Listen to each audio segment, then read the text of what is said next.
राहुल गांधींनी पुन्हा एकदा निवडणूक आयोगावर निशाणा साधलेला आहे। भारतात मत चोरीचा त्यांनी आरोप तर केलेलाच होता, मात्र कर्नाटकमधल्याच काही मतदारसंघांमध्ये अनेक अशा बाबी घडल्याचं त्यांनी गंभीर आरोप करत म्हटलेलं आहे। एक खास मॉडेल यासाठी वापरल्याचा आरोप राहुल गांधींनी केला आहे।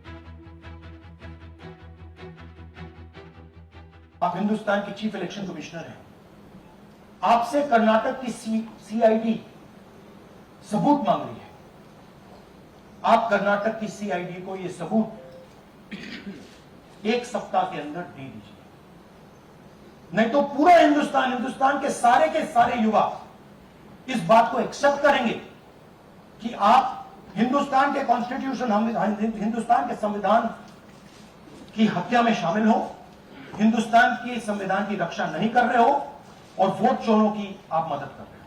महाराष्ट्र में उसी मोडस ऑपरेंडी से, उसी सिस्टम से यहां पे वोट ऐड हुए हैं।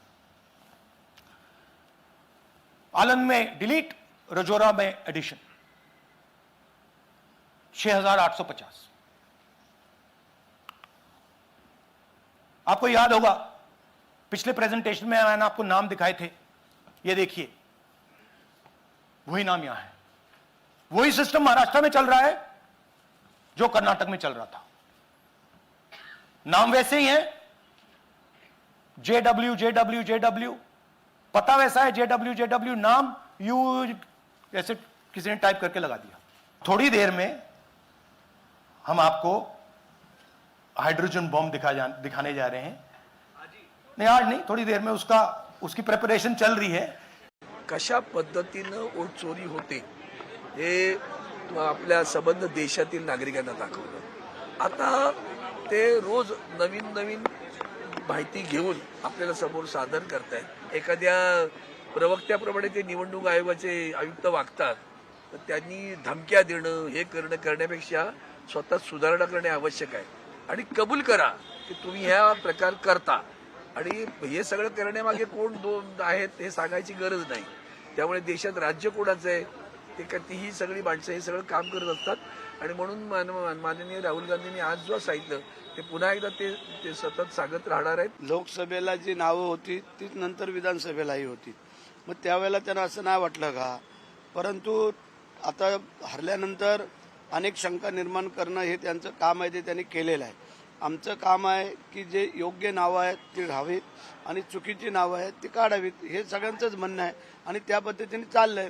जर त्यांची नावं कोणाची जर काढली असली तर त्यांनी अपील करावं, त्यामध्ये अपीलला चान्स आहे की बाबा आमचा हा माणूस इथं राहत होता आणि ह्याचं नाव का कमी करण्यात आलं।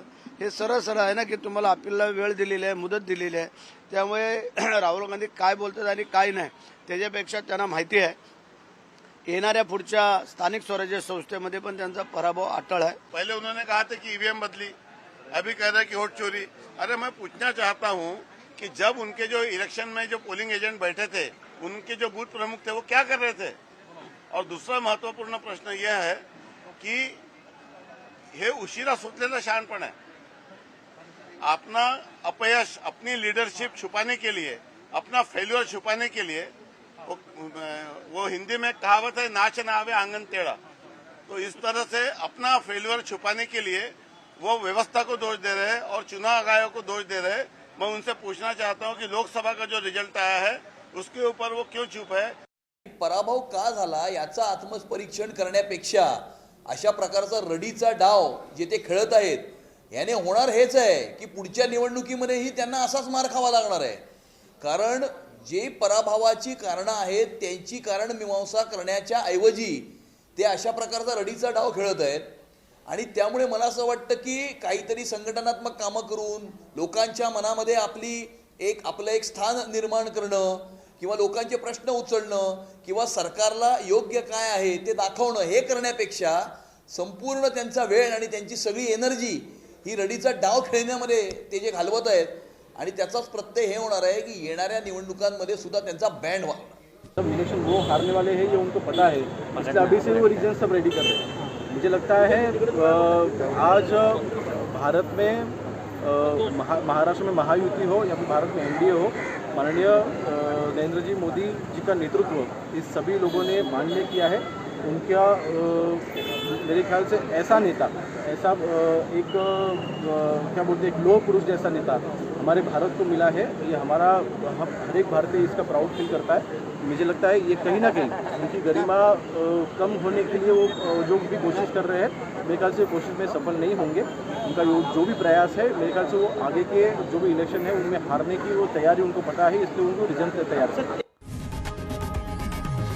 लोकशाही मराठी ऐका, पहा, जागरूक रहा।